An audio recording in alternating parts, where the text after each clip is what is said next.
क्या बताए भाई। और एक और बात बताऊं, ये कहते हैं देशभक्ति, जिन्होंने बोला India is Indira and Indira is India. अरे इस महान पुण्य भूमि भारत को एक नेता के बराबर तौल दिया, और वो नेता जो हाई कोर्ट के द्वारा भ्रष्टाचार और चुनावी धांधली में दोषी माना गया था, माफी मांगी उसके लिए। आप माफी मांगिए, कांग्रेस ने आज तक माफी नहीं मांगी है उसके लिए। आप मांगिए। ये बड़ी अच्छी बात कही आप। चल रही है बहस, बहुत बहुत स्वागत है हमारे साथ चर्चा में शामिल होने के लिए सुधांशु त्रिवेदी जी, राष्ट्रीय प्रवक्ता, सांसद, भारतीय जनता पार्टी के। तालियों के साथ उनका स्वागत कीजिए। रोहन गुप्ता जी, प्रवक्ता, कांग्रेस पार्टी के। तालियों के साथ स्वागत कीजिए। केसी Tyagi ji, secretary general, JDU के। एक लंबा अनुभव भारतीय राजनीति में इनका रहा है। तालियों के साथ स्वागत कीजिए। घनश्याम तिवारी जी, प्रवक्ता, समाजवादी पार्टी के। तालियों के साथ आप सभी का अभिनंदन। लेकिन इससे पहले कि हम चर्चा की शुरुआत करें, आइए आपको जल्दी से अपनी ये रिपोर्ट दिखा देते हैं। पहला दिन सोमवार, सभा की कार्रवाई 2 बजे तक के लिए स्थगित की जाती है। दूसरा दिन मंगलवार, तीसरा दिन बुधवार, चौथा दिन गुरुवार, 11 बजे तक के लिए स्थगित की जाती है। 20 मार्च 2023 पांचवा दिन शुक्रवार के लिए स्थगित की जाती है। हर दिन की एक ही कहानी, वही जुबानी जंग, कार्रवाई का शुरू होना, हंगामा होना, सदन का शोर शराबे में डूब जाना और फिर कार्रवाई का स्थगित हो जाना। 2023 सोमवार से शुक्रवार पूरा हफ्ता हंगामा जोरदार रहा। राहुल गांधी लंदन में जो कुछ बोले उस पर भारत की संसद में सियासी हिचकोले होते रहे। विपक्ष अडानी का मसला उठाता रहा। बीजेपी राहुल गांधी के बयान पर घमासान शुरू कर देती है।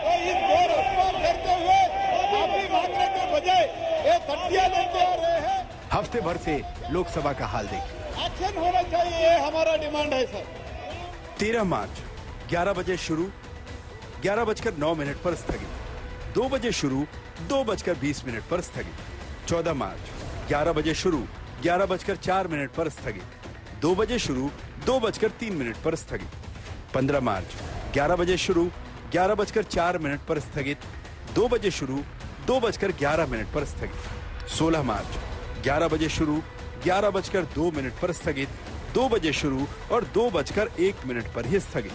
17 मार्च 11 बजे शुरू और 11:01 पर स्थगित। I find expedient to direct Leader of the House to authenticate, including the... तो ये है देश की संसद का हाल। एक इसी पर कविता है, उछालेंगे शगुफों को, रचेंगे स्वांग संसद में, सही मुद्दों पर बहस होने नहीं देंगे, हमारी ये जिद है कि सुबह होने नहीं देंगे। किसकी गर्दन पकड़े सुधांशु जी, किसकी गर्दन पकड़े? सत्ता पक्ष, विपक्ष? क्योंकि तो पहली बार आप लोगों ने कह दिया राहुल गांधी माफी मांगे, अब सबसे बड़ा देश का मुद्दा यही बन गया है आज। जो आपने अभी दृश्य दिखाया वर्तमान सदन का, जरा पिछले सत्रों में याद करिए। ये तो हर सत्र के अंदर यह परिस्थिति है, विगत 4-5 संसद के सत्रों तक याद करिए। यहां तो सिर्फ नारेबाजी हो रही है, वहां तो टेबल के ऊपर चढ़ जाना, सीट के ऊपर किताब फेंकना, राज्यसभा जैसे सदन में माइक खींच लेना, स्पीकर पे हिंसक हमला, ये शब्द उन्होंने प्रयोग किया है। रूल बुक फेंक के मारी गई है। ऐसा आपने कभी सोचा था? मैं सिर्फ ये कह रहा हूं, सत्र बदल रहे हैं, मुद्दों के बहाने बदल रहे हैं। मैं मुद्दों का बहाना शब्द इसलिए कह रहा हूं, मगर फितरत नहीं बदल रही है। विपक्ष की फितरत वही लगातार बनी हुई है। और जो मैंने आपसे कहा, एक कहावत है कि एक हाथ से ताली नहीं बजती, ताली दोनों हाथ से बजती है। मगर यहां तो जानते क्या है कि हर सत्र से पहले एक रिपोर्ट विदेश में छपती है। कभी जब जिस जमाने में किसान आंदोलन चलेगा तो वो ग्रेटा थनबर्ग बोल देंगी, फिर तो कभी पेगासिस का मुद्दा आएगा, तो फिर हिंडनबर्ग आएगा। एक हाथ इधर है और दूसरा हाथ 7 समुंदर पार है, और 7 समुंदर पार के दोनों हाथ ताली बजाते हैं ठीक संसद सत्र से शुरू होने से पहले। और इस बार स्थिति इसलिए हम लोग हिसाब से ज्यादा पीड़ादायक हो गई कि इस बार एक प्रकार से यह पूरे भारत की व्यवस्था को उस ताली के चक्कर में गाली देने वाली बात हो गई। मैं विनम्रता से पूछना चाहता हूं, स्वतंत्र भारत के इतिहास में कोई उदाहरण बताइए जब किसी नेता ने जाकर विदेश में यह कहा हो कि द सो कॉल्ड, चलिए डेमोक्रेसी खत्म हो रही, वो एक शब्द बोला, the so called defenders of democracy Europe and America, why they are not giving any reaction मैं जानना चाहता हूं अपने कांग्रेस के मित्र से, प्रतिक्रिया का मतलब क्या है? भारत का घेराव, भारत पे आर्थिक सैंक्शन, भारत की आलोचना या भारत पे हमला, क्या चाहते हैं? कोई ऐसा उदाहरण बताएं जब किसी ने कहा इसका मतलब तो सीधे सीधे भारत पे जाकर बदनाम करना तो एक चीज है, सीधे विदेशों से भारत में हस्तक्षेप करने की मांग करना ऐसा कभी नहीं हुआ। इसलिए भारत की सार्वभौमिकता, सोवेरेनिटी ऑफ इंडिया का अपमान है, पार्लियामेंट ऑफ इंडिया का अपमान है, कॉन्स्टिट्यूशन का अपमान है। इसलिए हमने कहा है कि माफी मांगे बगैर कार्य नहीं हो सकता। लोकतंत्र और कॉन्स्टिट्यूशन तो तब खतरे में पड़ता है अगर ये सच है। रोहन जी, राहुल गांधी ने ये कहा कि अमेरिका और यूरोप जैसे देश क्यों चुप हैं, ये मतलब क्या चाहते हैं वो, क्या रिएक्शन दे वो लोग? देखिए, जिस प्रकार की भाजपा की नीति रही है, मैं ही चोर, मैं ही पुलिस और मैं ही जज, चोरी भी ये करेंगे, पुलिस भी ये करेंगे और जज भी बनेंगे कि हाँ इसने चोरी की है। देखिए अंजना जी, कब तक ये लोग देशभक्ति की आड़ में अपनी विफलताओं को छुपाते रहेंगे? मैं यहाँ पे दो सवाल इनके सामने खड़े करना चाहूंगा कि एक बात कि क्या देश की सरकार के खिलाफ बोलना देश के खिलाफ बोलना है? नहीं, भाजपा भारत नहीं है। ये वो पार्टी है जिसने नोटबंदी करके देश की हालत खराब कर दी। ये वो पार्टी है जो चीन ने हमारी इतनी जमीन ले ली और आज तक के तक कोई घुसा नहीं है। ये वो पार्टी के 3 काले कानून देश पर डाल के कम से कम 1000 से ज्यादा हमारे किसानों को आत्महत्या करनी पड़ी। मुद्दा क्या है यहाँ पर? मुद्दा ये है कि क्या देश की सरकार के खिलाफ जो देश के लोकतंत्र को वीक करती है, बाहर जाके बोलना अपराध है? अगर वो अपराध है, मैं आपके सामने एक वीडियो प्ले करना चाहूंगा, तो अगर ये भी अपराध है, बता दे भाजपा के नेता यहाँ पे जो प्रवक्ता है कि क्या ये अपराध है, तो फिर बताइए कि इसकी सजा क्या है। ये मोदी जी का वीडियो है, ये मेरा वीडियो नहीं है, ये आपके सामने है। ये क्या बोले, सुन लीजिए। पता नहीं पिछले जन्म में क्या पाप किए हम हिंदुस्तान में पैदा हुए। ये क्या है? पता नहीं पिछले जन्म में क्या पाप किया था, हिंदुस्तान में पैदा हुए। ये कोई देश है, ये कोई सरकार है, ये कोई लोग है? चलो छोड़ो, चले जाए कहीं और। कौन सा पंजा था? ये कांग्रेस के खिलाफ बोल रहे हैं, देश के बाहर।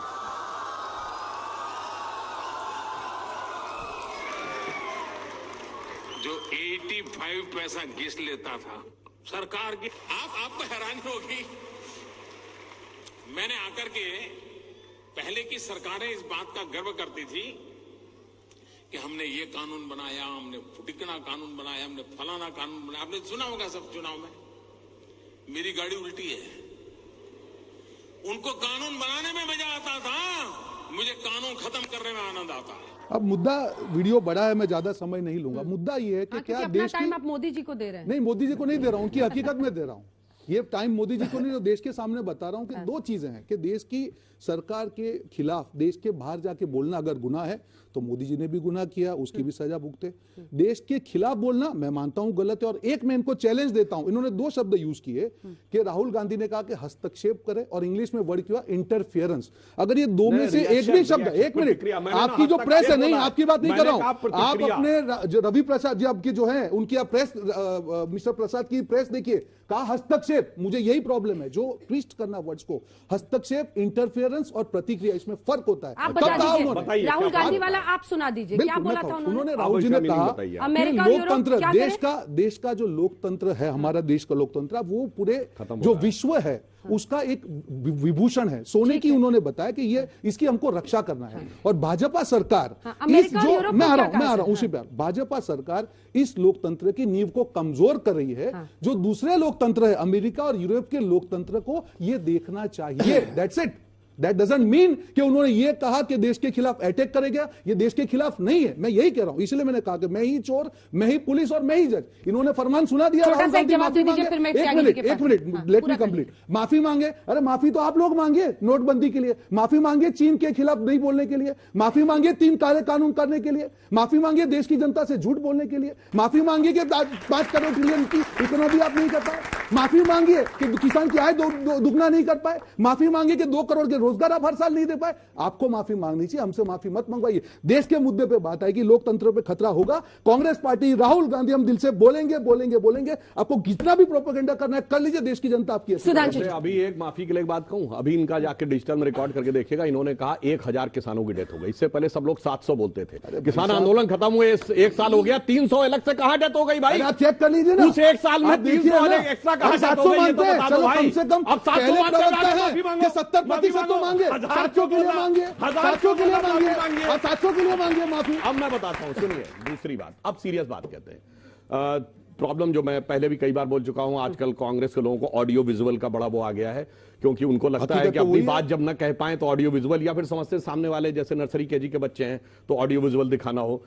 तो अब मैं बताना चाहता हूं, आपने जो मोदी जी का विजुअल दिखाया, इसके दोनों जवाब देता हूं। पहली बात, ये भारतीयों के बीच में बोल रहे थे, किसी औपचारिक विदेशी प्लेटफॉर्म पे नहीं बोल रहे थे। राहुल गांधी कहां बोल रहे थे? फॉरेन देश के बाहर बोल रहे थे? मैं बोल रहा हूं भारतीयों के बीच में। हम कहां बोल रहे थे? विदेश की जमीन पे मैंने डिस्टर्ब नहीं किया, मान्यवर। नहीं, मैं आपको सवाल पूछ रहा हूं। और मैं कहना चाहता हूं, जो पाप की बात कही तो मैं याद दिलाता हूं। याद करिए, एक मूवी थी वेडनेसडे, जिसमें कि नसीरुद्दीन शाह एक आम आदमी बना है। वो क्या कहता है कि वो दौर आ गया है कि जब कोई आदमी घर से बाहर निकलता है तो उसकी वाइफ फोन कर करके हर 2 घंटे पूछती है, ऑफिस पहुंच गए कि नहीं, चाय पी ली कि नहीं, खाना खा लिया तो नहीं। वो ये नहीं जानना चाहती कि तुमने चाय पी लिया, खाना खाया, वो जानना चाहती तुम जिंदा हो कि नहीं। क्योंकि आतंकवाद का वो दौर है कि हर व्यक्ति जब घर से निकलता है तो उसे लगता है मैं जंग पे जा रहा हूं, जिंदा वापस आऊंगा क्या नहीं। और क्या देश था जिसमें दर्जन भर शहरों में धमाके होते थे। चलती ट्रेन में धमाका होता था, बस में धमाका होता था, मॉल के बाहर धमाका होता था, पार्क में धमाका होता था। आदमी ये सोचता था, ये एक अभिव्यक्ति थी कि जिंदा वापस आएंगे नहीं। आदमी जानते क्या सोच के निकलता था कि उजाले अपनी यादों के हमारे संग रहने दो, न जाने किस गली में जिंदगी की शाम हो जाए। और फिर पाप क्या था उस सरकार का? आतंकवाद पे नियंत्रण तो छोड़िए, 2007 में हवाना में जाके कहते हैं आतंकवाद से पाकिस्तान पीड़ित है। लगता है और 26/11 का हमला हुआ नवंबर 2008 में। पाप क्यों किया वो मैं बताता हूं। जुलाई 2009 में शर्मल शेख में ज्वाइंट डिक्लेरेशन होता है इंडिया पाकिस्तान का, कहते हैं कि शांति वार्ता आतंकवाद से प्रभावित नहीं होगी। और इतना ही नहीं, बलूचिस्तान उसका हिस्सा होता है, यानी उसका आतंकवाद हमने स्वीकार नहीं किया, अपना स्वीकार कर लिया। इसलिए आप पे वो बात लागू होती है जो रामचरितमानस में कहा गया, जासुराज प्रजा दुखारी ते नप सकल नरक अधिकारी। वो पाप था कि नहीं? अरे कौन सी स्क्रिप्ट पर क्या है? सुनिए, बताइए ना, यहाँ की बात कीजिए ना, देशभक्ति की। और पाप तो कहां चले गए ये भाई? कहां चले गए? यहाँ पे रहिए ना भाई, यहीं पे रहे ना। अरे हमने सारे उदाहरण देश के बताए, आपने आप बाहर चले गए। का सर्टिफिकेट मत ये सारे बांटिए, देशभक्ति सर्टिफिकेट सारे उदाहरण यहीं के बताए भाई। और एक और बात बताऊं, ये कहते हैं देशभक्ति, जिन्होंने बोला India is Indira and Indira is India. अरे इस महान पुण्य भूमि भारत को एक नेता के बराबर तौल दिया, और वो नेता जो हाई कोर्ट के द्वारा भ्रष्टाचार और चुनावी धांधली में दोषी माना गया था, माफी मांगी उसके लिए। आप माफी मांगिए, कांग्रेस ने आज तक माफी नहीं मांगी है उसके लिए। आप मांगिए। पार्लियामेंट में चल रही है बहस, पार्लियामेंट में चल रही है। हम लोगों का पैसा, हम सबका पैसा, टैक्स पेयर्स का पैसा उड़ा रहे हैं आप लोग। ये जो हम लोग, आप सोच सकते हो, कल्पना कर सकते हो कि मैं आऊं और 3 मिनट के अंदर पंच आउट करके चली जाऊं और मुझे सैलरी मिलेगी, लेकिन आप लोगों को मिलती है। माननीय सांसद साहब, आप लोगों को मिलती है। अंजना जी, आपने बड़ी अच्छी बात कही। हम लोग कल्पना नहीं कर सकते कि 2 मिनट की नौकरी करें और घर चले जाएं। मूल मुद्दा जानते क्या है? मूल मुद्दा यह है कि टैक्स पेयर का पैसा सत्ता में रह के जिन्होंने उड़ाकर करोड़ों रुपए बना लिए हैं, वो सारे के सारे मौसेरे भाई मिलके एक हो गए हैं और टेंशन डाइवर्ट करने के लिए सारा बवाल कर रहे हैं। अन्यथा एक सीरियस बात कह दूं अंजना जी, एक लाइन, ये जितने दल हैं इनमें से कोई अपना नाम बताए जिसपे 2014 से पहले कभी कोई मुकदमा न चला हो भ्रष्टाचार। चुनौती से पूछता हूं। Janata Dal United. Sir, Janata Dal United तो हमारे साथ था 2014 में ना। ये पार्टी पकड़ी हुई है। सर, मेरा आपसे ये सवाल है कि आप आज माफी को छोड़िए, राहुल गांधी ने माफी नहीं मांगी, आप आज बताइए महंगाई के ऊपर। अभी मोदी जी हर घर हर गांव में तो एलपीजी गैस प्रोवाइड करवा दिए हैं, लेकिन क्या कोई भी गरीब उसे एफर्ड कर सकता है? इस पर आपका क्या कहना है? आपने महंगाई की बात कही, तो अभी जब राहुल गांधी जी का विषय है तो कांग्रेस तमाम होने का, इससे पूरा वर्ल्ड इंटीग्रेट हो चुका है, सारा ट्रेड एंड कॉमर्स से एक है, तो कौन सी फर्क पड़ गया अगर विदेश में जाके कुछ बोल दिया? तो मैं पूछना चाहता हूं, हाँ उसी पे आ रहा हूं, एलपीजी पे आइए, मैं इसी बिंदु पे आ रहा हूं। ये बताइए, इस समय कोई एक देश बताइए जहां महंगाई दर भारत से अधिक हो? बताइए। आप लोग सब युवा छात्र हैं, G7 G20 में खोजिए, और विकास की दर भारत से कम हो। वर्ल्ड की ग्रोथ रेट है 2.9%, भारत की 6%। इस समय इस पूरे दौर में भारत सबसे बेहतर स्थिति में है महंगाई के दौर में। और इन्होंने अभी बोला था मैं बेरोजगारी पर भी बोलता हूं, पीरियोडिक लेवल सर्वे का डाटा, मैं डाटा के साथ बोल रहा हूं, ऐसे हवा में नहीं जैसे लोग कभी कह देते हैं। उसका अभी का जो लेटेस्ट सर्वे है उसने कहा अब वो 4.1% पे आ गई है बेरोजगारी की दर, जो 2018 के बाद सबसे कम है। यानी अब कोविड के दौर के बाद अब हम निकलना शुरू हो गए हैं, नॉर्मल होने की स्थिति की तरफ आ गए। छोटा सा, it depends upon the job. Sir Sudhanshu sir, मेरा सवाल आपसे है, आपने अभी बोला कि ये सिर्फ इस सत्र का बात नहीं है, हर सत्र में ऐसे कुछ ना कुछ होते रहते हैं, कभी बुक फेंके जा रहे हैं, कभी माइक उखाड़े जा रहे हैं। पर सर मेरा एक सिंपल सवाल है, ये लोग अगर भटका भी रहे हैं टॉपिक से, सर आप भटक क्यों रहे हो? ठीक है, मेरा उसका जल्दी मेरा सवाल ये है कि अगर आपने कहा कि G20 में हम आ चुके हैं, हम उसके चेयरमैन बन चुके हैं, पर उसका क्या फायदा कि अगर जनता ही खुश नहीं है उस डेवलपमेंट से, तो उसका क्या मकसद है? और सर हर बार बीजेपी की नेगेटिव की देखते पॉजिटिव भी तो है, जहाँ 370 हटाई है। राम मंदिर निर्माण जब से कांग्रेस कहाँ थी, जिस टाइम 370 स्टार्ट हुआ था और अब आगे खत्म हुआ है, कांग्रेस की 70 मतलब इतने टाइम तक था, वो बीच में कांग्रेस कहाँ थी? ये सर मेरा क्वेश्चन ये है, जैसे राहुल गांधी ने स्टेट किया कि इंडियन डेमोक्रेसी डिस्टर्ब हो रही है और फॉरेन कंट्रीज का इंटरफेरेंस मांगा है, क्या ये इंटरफेरेंस सच में जरूरी है? क्या हम अपने देश को अकेले नहीं संभाल सकते हैं? ठीक, मेरा बीजेपी से सवाल है, जितनी भी जनता यहाँ पे बैठी है, आज तक आपने जितनी भी स्कीम्स निकाली हैं, उस स्कीम्स का कौन से गरीब और कौन से मिडिल क्लास को फायदा हुआ है आज तक? ठीक है, छोटा सा। सर मेरा सवाल आपसे ये है कि कह रहे हैं कि महंगाई, बेरोजगारी और अडानी के मुद्दे से भटकाने के लिए आप CBI ED कर रहे हैं। ठीक है, जवाब दीजिए। हाँ, जो मौसम बदल रहा है, हाँ नहीं मौसम बदल रहा है, बिल्कुल उस बात का जवाब देते हैं। देखिए समस्या मौसम बदल रहा है, आपने कहा, तभी तो मैंने पूछा 2014 से पहले बताइए CBI ED सबके इनके पीछे थी कि नहीं? मौसम पहले भी थी, सुधर जाइए, सुधर पहले भी थी। इनके खिलाफ केस कब दर्ज हुआ है? 2013 अक्टूबर में नेशनल हेराल्ड। हमारी सरकार थी क्या? सरकार ने दर्ज किया था क्या? दिल्ली हाई कोर्ट से दर्ज किया था। ये तो बड़े निष्पक्ष हैं कि अपने खिलाफ नहीं सर, आप बुजुर्ग हैं, आपको भी नहीं ध्यान है sir. High court, Delhi high court से हुआ किया था। सरकार की नहीं, सरकार की चलती तो होता ही नहीं। इसलिए मैं कह रहा हूं, ये सदा सर्वदा से ऐसे हैं, ये सारे के सारे लोग आकर, और जो घोटाले थे कभी भी इन्होंने जांच नहीं की। हम सब में कोर्ट गए और सब जगह से हमको राहत। ठीक है, छोटे छोटे मगर जिसके बाद जवाब एंड में दीजिएगा। देखिए रोहन जी, अंजना जी, मौसम बदल रहा है, इनको समझना पड़ेगा। जनता के सवाल है, आप सरकार में हैं, 9 साल से विपक्ष की आलोचना कीजिए, अटैक कीजिए, पर आप सरकार में काम करने के लिए हैं। और मोदी जी ने बहुत बड़े वादे किए थे जिसके लिए जनता ने वोट दी। आखिरी चीज, इन्होंने अभी भ्रष्टाचार की बात की, 5412 केसेस दर्ज हुए हैं। मैं इनको चैलेंज करता हूं, एक भी भाजपाई का नाम बता दीजिए। आपका जो वॉशिंग पाउडर कितना साफ है, और मैं आपकी मार्केटिंग कर रहा हूं वॉशिंग पाउडर की। देखिए मित्रों, इनका वॉशिंग पाउडर देखिए कि 5412 केस में एक भी भाजपाई नहीं। इसके लिए जोरदार तालियां हो जाए इनके वॉशिंग मशीन के लिए। अरे भाई, अब आप कहते हैं जेल में कोई भला आदमी नहीं है, तो उसके लिए हम क्या करें भाई? विश्वास शर्मा साहब, जेल में कोई भला आदमी नहीं होता है, साफ हो गए। कोर्ट कचहरी में, थाने में कोई भला आदमी नहीं जाना चाहता है, तो कहते बताइए कचहरी में कोई भला आदमी नहीं दिख रहा है, थाने में कोई भला आदमी नहीं दिख रहा है, क्या बेकार का तर्क है? त्यागी जी, कांग्रेस पार्टी के शासनकाल में भी ED, CBI, इनकम टैक्स काम करती थी, और उस समय हम खरा बोल के मानेंगे आप? और हम और ये दोनों तीनों उसके शिकार आपका थे। अच्छा है सर, दोनों घर में झांके हुआ है, हाँ, अंदर से तीनों 1 2 3 सब पता है। लेकिन भारतीय जनता पार्टी जो हमारी पुरानी मित्र पार्टी है, उसने इनके सारे रिकॉर्ड तोड़ दिए, सारे रिकॉर्ड तोड़ दिए।